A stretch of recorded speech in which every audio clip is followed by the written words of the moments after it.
Hello.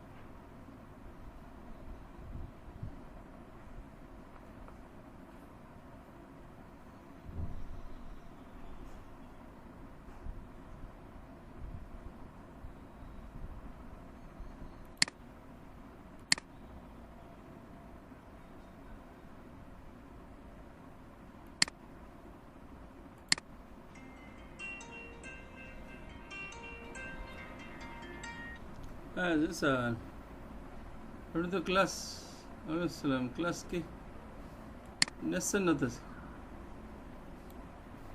আগের দিন class নিলেন, আজকে আর 10টার খবর নেই।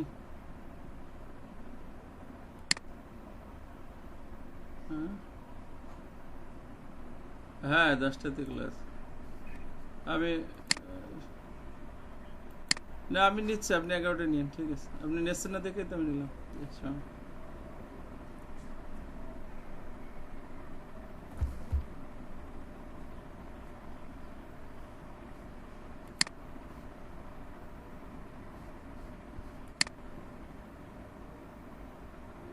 أعوذ بالله من الشيطان الرجيم بسم الله الرحمن الرحيم الحمد لله والصلاة والسلام على سيد الأنبياء والمرسلين وعلى آله وأصحابه وذريته وبارك وسلم।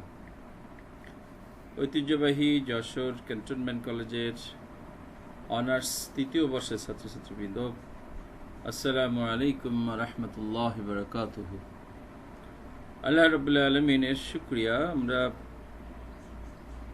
তোমাদেরকে নিয়ে যথারীতি ক্লাসে প্রস্তুত হতে পেরেছি, এজন্য আল্লাহর দরবারে শুকরিয়া জ্ঞাপন করি, আলহামদুলিল্লাহ। প্রিয় ছাত্রছাত্রী,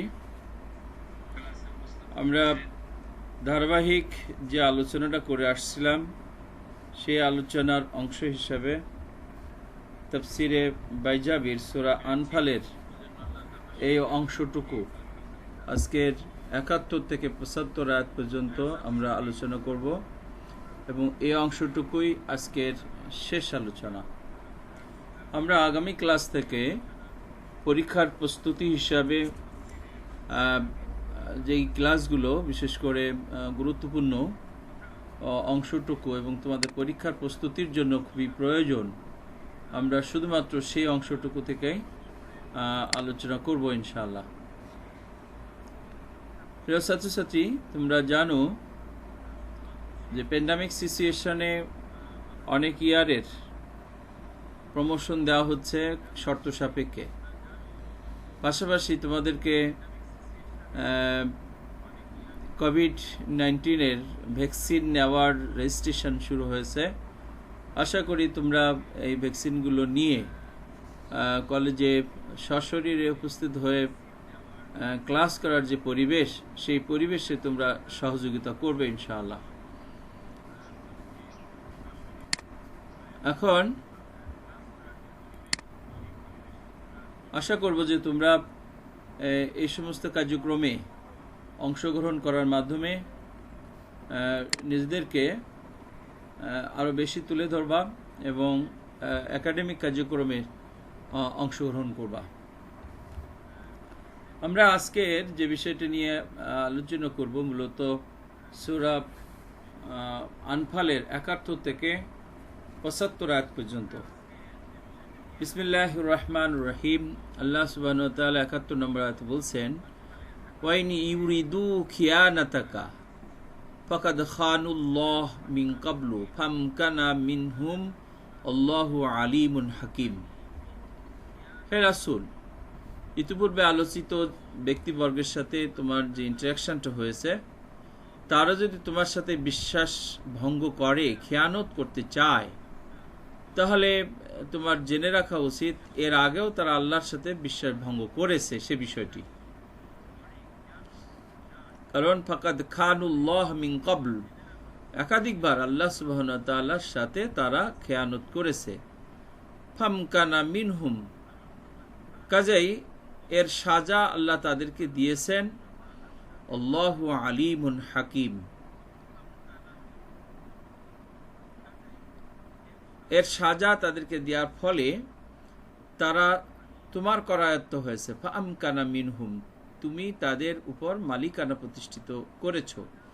আল্লাহু আলিমুন হাকিম, আল্লাহ সুবহানাহু ওয়া তাআলা সবকিছু জানেন এবং তিনি সবকিছুর ব্যাপারে প্রজ্ঞাময়।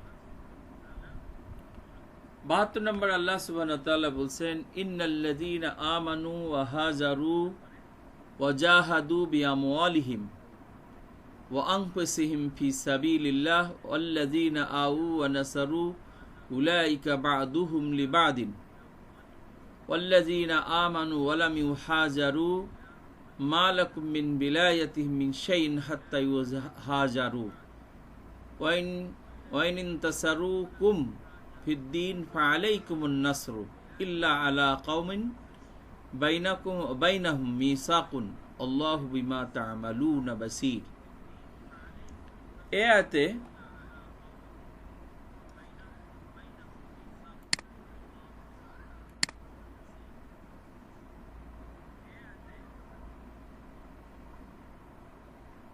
আল্লাহ সুবহানাহু ওয়া তাআলা গুরুত্বপূর্ণ কিছু বিষয় তুলে ধরেছেন। প্রথমেই বলা হয়েছে, ইন্নাল্লাযীনা আমানু ওয়া হাজারু ওয়া জাহাদু বিআমওয়ালিহিম ওয়া আনফুসিহিম ফি সাবিলিল্লাহ, যারা যুদ্ধ করেছে এবং যারা ঈমান এনেছে এবং হিজরত করেছে এবং নিজেদের জান এবং মাল দিয়ে জিহাদ করেছে আল্লাহর রাস্তায়, এবং আল্লাযীনা আউ ওয়া নাসারু, এবং তাদেরকে যারা সাহায্য সহযোগিতা করেছে এবং ঠিকানা দিয়েছে। আউ ওয়া নাসারু, তাদেরকে আশ্রয় দিয়েছে এবং তাদেরকে তারা সাহায্য করেছে। উলাইকা বা'দুহুম আউলিয়াউ বা'দিন, ওই সমস্ত লোকেরা পরস্পরের বন্ধু। ওয়াল্লাযীনা আমানু ওয়া লাম ইউহাজিরু, এরপর আল্লাহ সুবহানাহু ওয়া তাআলা আরেক পক্ষকে বলছেন, যারা ঈমান এনেছে কিন্তু হিজরত করে নাই। মা লাকুম মিন ভিলায়াতিহিম মিন শাইইন, হে রাসূল, ওই সমস্ত লোকদের ব্যাপারে আপনার কোনো ধরনের দায় দায়িত্ব বা তাদের উপরে কোনো অভিভাবকত্ব নেই। ওয়াইন ইনতাসারুকুম ফিদ্দীন ফাআলাইকুমুন নাসর, যদি তারা দ্বীনের ব্যাপারে আপনাকে সহযোগিতা করে তাহলে আপনিও তাদেরকে সাহায্য করেন।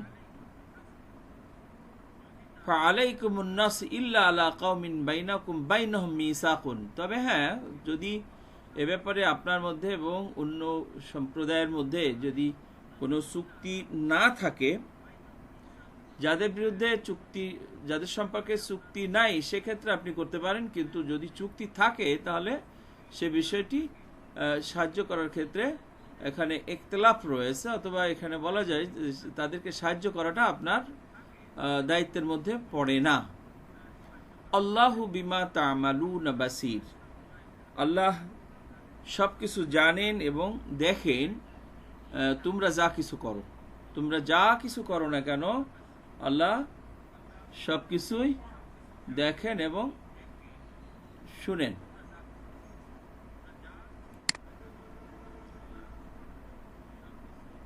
এখানে কয়েকটি বিষয় বলা হয়েছে, যারা ঈমান এনেছে, হিজরত করেছে আল্লাহর পথে নিজের জানমালের ঝুঁকি নিয়ে, অর্থাৎ জিহাদ করে নিজেদের জান মালের ঝুঁকি নিয়ে,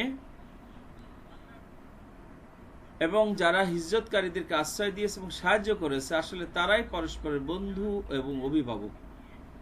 ইসলামের রীতিতে এই বিষয়টি, ইসলামের বিশেষ করে ইসলামী রাষ্ট্র ব্যবস্থায় তার সাংবিধানিক আইনের যে ভিত্তি, সেই ভিত্তির গুরুত্বপূর্ণ একটি ধারা এই আয়াতে বলা হয়েছে। এখানে একটি মূলনীতি নির্ধারিত হয়েছে, সেটি হলো অভিভাবকত্ব সম্পর্কে এমন সব মুসলমানদের মধ্যে এই সম্পর্ক স্থাপিত হবে যারা দারুল ইসলামের বাসিন্দা, অর্থাৎ ইসলামী রাষ্ট্রের বাসিন্দার মধ্যে যারা ইসলামী রাষ্ট্রে বসবাস করবে। রাসূল সাল্লাল্লাহু আলাইহি ওয়াসাল্লামকে বলা হয়েছে শুধুমাত্র তাদের উপরেই আপনার অভিভাবকত্ব বর্তাবে, অথবা বাইরে থেকে হিজরত করে দারুল ইসলামে এসেছে তাদের উপরেও একই বিধান প্রযোজ্য হবে। তবে যেসব মুসলমান ইসলামী রাষ্ট্রের সীমানার বাইরে বাস করে তাদের সাথে অবশ্যই ধর্মী ভ্রাতৃত্ব প্রতিষ্ঠা থাকবে, কিন্তু ইসলামী রাষ্ট্রের বেলায়াত সেখানে প্রতিষ্ঠা থাকবে না। অনুরূপভাবে যেসব মুসলমান হিজরত করে দারুল ইসলামে আসবে না এবং দারুল কুফরের প্রজা হিসেবে দারুল ইসলামে আসবে, তাদের সাথেও সম্পর্ক থাকবে না। প্রিয় ছাত্রছাত্রী, ইসলামী রাষ্ট্র ব্যবস্থার দায়িত্বশীলতা সম্পর্কে এখানে বিশেষ করে এই ৭২ নম্বর আয়াতটি একটি গুরুত্বপূর্ণ ভূমিকা পালন করেছে। আমরা আশা করব যে তোমরা এখানকার বিধানগুলি ভালো করে বুঝে নিবে। অভিভাবকত্ব এখানে বেলায়াত শব্দ থেকে এসছে। আরবিতে ওলায়াত বা অভিভাবকত্ব বলতে সাহায্য, সহায়তা, সমর্থন, পৃষ্ঠপোষকতা, মৈত্রী, বন্ধুত্ব, নিকটাত্মীয়তা, অভিভাবকত্ব এসব কিছুর সামঞ্জস্যশীল একটা অর্থ বোঝাবে। এই আয়াতের পূর্বাপর আলোচনা যদি আমরা সামনে নিয়ে আসি, তাহলে এ থেকে যে ধারণাটা আমাদের স্পষ্ট হবে সেটা হলো একটি রাষ্ট্রের তার নাগরিকদের সাথে, নাগরিকদের নিজেদের রাষ্ট্রের সাথে এবং নাগরিকদের নিজেদের মধ্যে পারস্পরিক সম্পর্কের ভিত্তি কেমন হবে সে বিষয়টা এখানে তুলে ধরা হয়েছে। কাজেই আমরা নির্দ্বিধায় বলতে পারি যে একটা সাংবিধানিক ও রাজনৈতিক অভিভাবকত্বকে ইসলামী রাষ্ট্রের ভূখণ্ডের মধ্যে সীমাবদ্ধ করে দেয়। এই অভিভাবকত্ব ইসলামী রাষ্ট্রের সীমানার বাইরে যেমন কারোর কোনো দায়িত্ব নেয় না, আবার কেউ বাইরে থেকে যদি এখানে আসে তাহলে অবশ্যই সেটার ব্যাপারে স্বাভাবিক কথা ছেড়ে দিতে পারে না। অর্থাৎ কুফুরি রাষ্ট্র থেকে যদি কেউ দারুল ইসলামে হিজরত করে ঈমান আনে এবং হিজরত করে বসবাস করে, তাহলে অনুরূপভাবে তাদের উপরে বেলায়েতের সম্পর্কটি এসে যাবে। আমরা খুব সহজভাবে এটা বলতে পারি যে এই বেলায়েতের যে বিষয়টি, এটি না থাকার আইনগত ফলাফল অত্যন্ত ব্যাপক। উদাহরণ হিসেবে আমরা বলতে পারি যে এই অভিভাবকত্বহীনতার ভিত্তিতে এই দারুল কুফর এবং দারুল ইসলাম মুসলমানরা পরস্পর উত্তরাধিকারী হতে পারে না। অর্থাৎ কেউ যদি দারুল ইসলামে বসবাস না করে দারুল কুফরে বসবাস করে, তাহলে অভিভাবকত্ব যেমন হবে না, তেমনিভাবে এর উত্তরাধিকারের মনোনয়নের ক্ষেত্রেও এই আইনটি বর্তাবে না এবং তারা একজন অন্যজন আইনগত অভিভাবক হতে পারবেও না, পরস্পর মধ্যে বিয়ে শাদী করতে পারবে না এবং দারুল কুফরের সাথে নাগরিকত্বের সম্পর্ক ছিন্ন করেনি এমন কোন মুসলমানকে ইসলামী রাষ্ট্র নিজেদের রাষ্ট্র ব্যবস্থায় মুসলিম হওয়া সত্ত্বেও কোনো দায়িত্বশীল পদে অধিষ্ঠিত তাদেরকে করতে পারবে না। এখানে এই আয়াতটি দুটি বিষয় সম্পর্কে গুরুত্বপূর্ণ নির্দেশ আমাদেরকে সামনে নিয়ে আসে। একটা হলো বিদেশ নীতির উপর উল্লেখযোগ্য প্রভাব বিস্তার করে এবং আভ্যন্তরীণ আরেকটি বিষয়, সেটি পরে আসতেছে। তো বিদেশ নীতির যে ভূমিকাটা পালন করে সেটি হলো যে এর দৃষ্টিতে ইসলামী রাষ্ট্রের সীমানার মধ্যে যেসব মুসলমান অবস্থান করে তাদের দায়িত্ব ইসলামী রাষ্ট্রের উপর বর্তায়, বাইরের মুসলমানদের কোনো দায়িত্ব ইসলামী রাষ্ট্রের উপর বর্তায় না। এ কথাটি নবী সাল্লাল্লাহু আলাইহি ওয়াসাল্লাম তার আরেকটি হাদিসে বলেছেন। তিনি বলেছেন, আমার উপর এমন কোনো মুসলমানদের সাহায্য, সমর্থন, হেফাজতের দায়িত্ব নেই যে মুশরিকদের মধ্যে বসবাস করে। অর্থাৎ মুশরিকদের মধ্যে বসবাসকারী কোনো মুমিন ইসলামী রাষ্ট্রের রাষ্ট্রপ্রধানের দায়িত্বের অন্তর্ভুক্ত নয়। এভাবে সাধারণত যেসব বিবাদের কারণে আন্তর্জাতিক জটিলতা দেখা দেয়, ইসলামী আইন তার শিকড় কেটে দিয়েছে। কারণ যখনই কোনো সরকার নিজের রাষ্ট্রীয় সীমানার বাইরে অবস্থানকারী কিছু সংখ্যালঘুর দায়িত্ব নিজের মাথায় নিয়ে নেয়, তখন এর কারণে এমন সব জটিলতা দেখা দেয় যা ওই ভিন্ন রাষ্ট্রের সাথে ওই নাগরিকদের কারণে বারবার যুদ্ধের পরিস্থিতি সৃষ্টি হয় এবং এই যুদ্ধের পরিস্থিতি সৃষ্টি হওয়ার কারণে তাদের মধ্যে বারবার এই অসামঞ্জস্যপূর্ণ বিষয়াবলীর মীমাংসা করা লাগে। এই কারণে বাইরে বসবাসরত কোনো মুসলমানের দায়িত্বশীলতা ইসলামী রাষ্ট্রের দায়িত্বশীলদের উপরে বর্তায় না। এখানে আরেকটি বিষয় বলা হয়েছে, দারুল ইসলামের বাইরে অবস্থানকারী মুসলমানদের রাজনৈতিক অভিভাবকত্বের সম্পর্ক মুক্ত গণ্য করা হয়েছিল।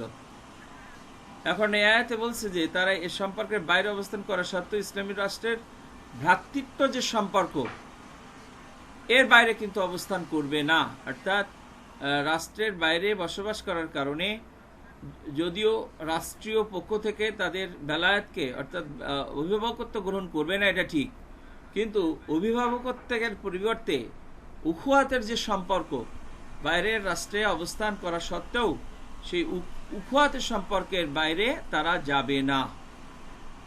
যদি কোথাও অমুসলিম রাষ্ট্রে বসবাসরত কোনো মুসলমানের উপরে যদি কোনো জুলুম চলতে থাকে, ইসলামী ভ্রাতৃ সমাজের সাথে সম্পর্কের কারণে তারা ওই অমুসলিম রাষ্ট্রের নাগরিকরা ইসলামী রাষ্ট্রের সরকার ও তার অধিবাসীদের কাছে সাহায্য চাইতে পারবে।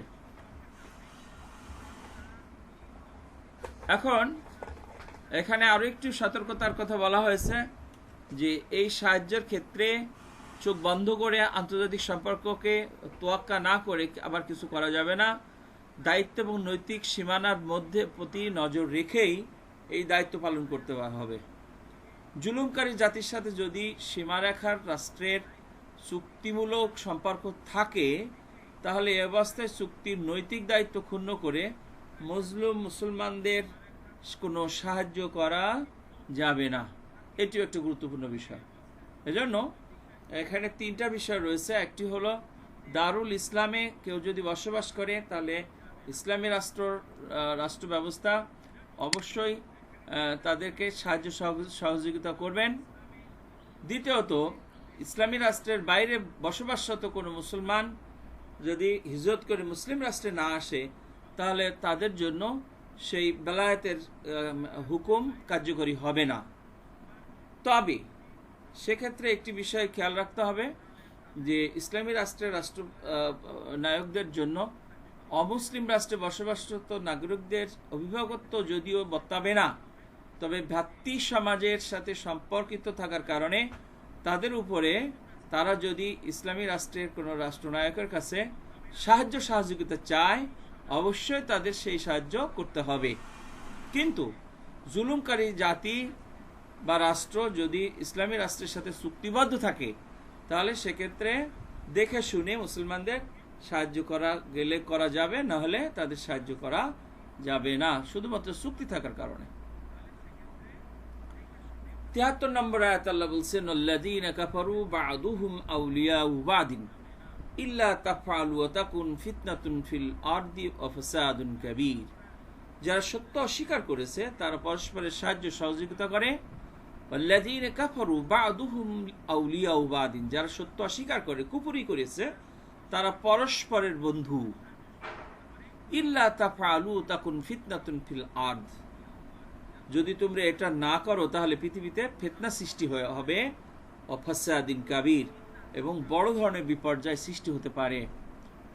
৭৪ নম্বরে আল্লাহ বলছেন, আল্লাযীনা আমানু, বিপরীত পক্ষে যারা ঈমান এনেছে, ওয়া হাজারু, যারা হিজরত করেছে, ওয়া জাহাদু ফি সাবিলিল্লাহ, এবং আল্লাহর রাস্তায় জিহাদ করেছে, আল্লাযীনা আও ওয়া নাসারু, বিপরীত পক্ষে যারা ওই হিজরতকারীদেরকে মানে ওখানে ঠিকানা দিয়েছে বা আশ্রয় দিয়েছে, ও নাসারু, এবং তাদেরকে সাহায্য করেছে, উলাইকা হুমুল মুমিনুনা হাক্কান, ওই সমস্ত লোকরাই হলো সাচ্চা মুমিন, প্রকৃত মুমিন।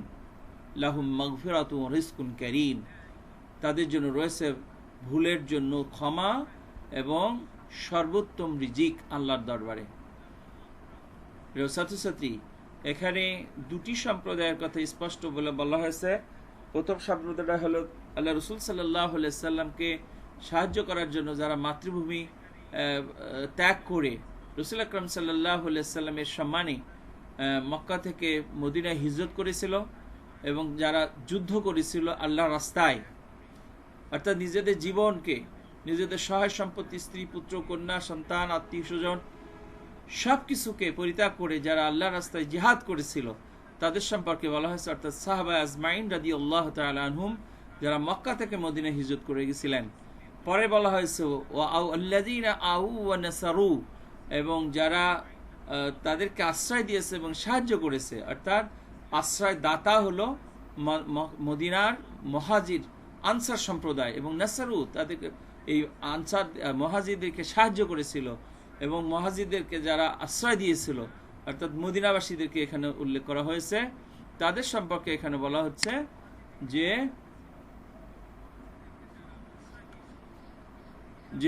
নাসর উলাইকা হুমুল মুমিনুনা হাক্কান, যারা হিজরত করেছে, আল্লাহর পথে জিহাদ করেছে তারা, এবং এই মুহাজিরদেরকে যারা সাহায্য করেছে এবং আশ্রয় দিয়েছে তারা উভয়ই মুমিনুনা হাক্কান সাচ্চা মুমিন, লাহুম মাগফিরাতুন ওয়া রিজকুন কারীম। তারা যদি কোনো ভুল করেও থাকে আল্লাহ তাদের সেই ভুলের জন্য তাদেরকে ক্ষমা করবেন এবং আখিরাতে, দুনিয়া বা আখিরাতে তাদের জন্য সর্বোত্তম রিজিকের ব্যবস্থা করেছেন। সর্বশেষ আয়াতে বলা হয়েছে আল্লাযীনা আমানু মিন বাদু ওয়া হাজারু ওয়া জাহাদু মাআকুম উলাইকা মিনকুম ওয়া উলুল আরহাম বা'দুহুম আওলা বিবা'দিন ফি কিতাবিল্লাহ ইন্নাল্লাহা বিকুল্লি শাইইন আলীম। এরপরে শেষ আয়াতে বলা হচ্ছে যারা আল্লাহর পথে বাড়িঘর ত্যাগ করেছে, আল্লাযীনা আমানু মিন বাদু, এরপরে যারা ঈমান এনেছে, এরপরও যারা ঈমান এনেছে, ওয়া হাজারু জিহাদ করেছে, ওয়া জাহাদু মাআকুম তোমাদের সাথে জিহাদ করেছে, উলাইকা মিনকুম তারাও তোমাদের, ওয়া উলুল আরহাম উলুল আরহাম তারা হলো তোমাদের রক্ত সম্পর্কীয়, বাদুহুম আওলা বিবাদিন ফি কিতাবিল্লাহ, তাদের বাদুহুম আওলা বিবাদিন ফি কিতাবিল্লাহ, আল্লাহর বিধান অনুসারে রক্ত সম্পর্কে আত্মীয়গণ পরস্পরের বেশি হকদার। এখানে বেশি হকদার বলতে একটি বিষয় বোঝানো হয়েছে, আমি পরে আসছি সেটি, ইন্নাল্লাহা বিকুল্লি শাইইন আলীম, আল্লাহ তাআলা সব কিছু জানেন, তোমরা যা কিছু করো না করো। আল্লাহ সুবহানাহু ওয়া তাআলা এখানে যে আয়াতটা বলছেন উলাইকা মিনকুম ও উলুল আরহাম বা'দুহুম আওলা বিবাদ, যারা আল্লাহর কিতাবে রক্ত সম্পর্ক আত্মীয়গণ পরস্পরের বেশি হকদার, অর্থাৎ এখানে বলা হচ্ছে ইসলামী ভ্রাতৃত্বের ভিত্তিতে তাদের পরস্পরের উত্তরাধিকার বন্টন করা হবে না, এটা ঠিক। বংশধারা বৈবাহিক সম্পর্কের মাধ্যমে যেসব অধিকার প্রতিষ্ঠিত হয়, দ্বীনী ভাইয়েরা অর্থাৎ যারা ধর্মীয় কারণে পরস্পর মধ্যে সম্পর্কিত হয়, তারা ওয়ারিস সূত্রে অধিকার লাভ করবে না। এসব ব্যাপারে ইসলামী সম্পর্কের পরিবর্তে আত্মীয়তার সম্পর্কই আইনগত অধিকারের ভিত্তির কাজ করবে। হিজরতের পর রাসূল আকরাম সাল্লাল্লাহু আলাইহি ওয়াসাল্লাম মুহাজিরদেরকে আনসারদের সাথে যেভাবে ভ্রাতৃ সম্পর্ক গড়ে তুলে দিয়েছিলেন, কেউ কেউ মনে করেছিলেন যে তাদেরকে বোধহয় যে ওয়ারিস বানিয়ে দেওয়া হবে, সম্পত্তির উত্তরাধিকার বানিয়ে দেওয়া হবে।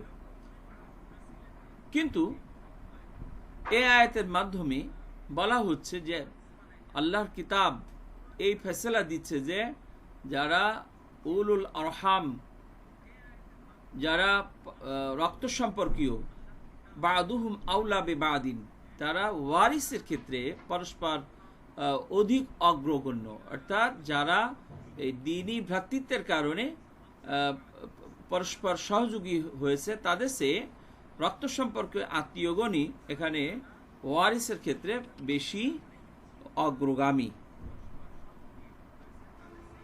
তাই সেই মুসলমানদের মধ্যে পারস্পরিক একটি ধারণাকে বাতিল করার জন্য বা ধারণার বশবর্তী কোনো সিদ্ধান্ত না করার জন্য এখানে ওয়ারিসি একটি আইনকে নিষ্পত্তি করা হয়েছে।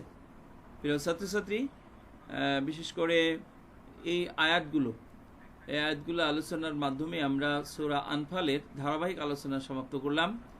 ইনশাআল্লাহ বাকি দিনগুলোতে পরে দেখা যাচ্ছে যে তোমাদের কুরবানির আগে আর কোনো রুটিন অনুসারে ক্লাস নাই। কুরবানির পরে আমরা জুম অ্যাপসের মাধ্যমে বিশেষ করে ইন্টারেক্টিভ একটি ক্লাস, প্রত্যেকটা ক্লাসকে যাতে আরও বেশি গ্রহণযোগ্য হয় তোমাদের উপস্থিত থাকা প্রয়োজন আছে, এবং তখন সরাসরি তোমরা আমাদেরকে প্রশ্ন করতে পারবে এবং আমরা তোমাদের সরাসরি প্রশ্নের উত্তর আমরা ক্লাস এই ভার্চুয়াল মিডিয়াতে দিব। সে আয়োজন চলছে ইনশাআল্লাহ। ততক্ষণে তোমরা ভালো থাকো, সুস্থ থাকো এবং সূরা আনফালের আলোকে আল্লাহ সুবহানাহু ওয়া তাআলা আমাদের যেই বিধানাবলী আমাদের জীবনে মেনে চলার জন্য জানিয়েছেন, আহ্বান জানিয়েছেন, দাওয়াতি মিশনে আমরা যেন সেই যোগ্যতাগুলো অর্জন করতে পারি। আল্লাহ আমাদেরকে সেই তৌফিক দান করুক। ওমা তৌফিক ইল্লা বিল্লাহ। আসসালামু আলাইকুম ওয়া রাহমাতুল্লাহি ওয়া বারাকাতুহু।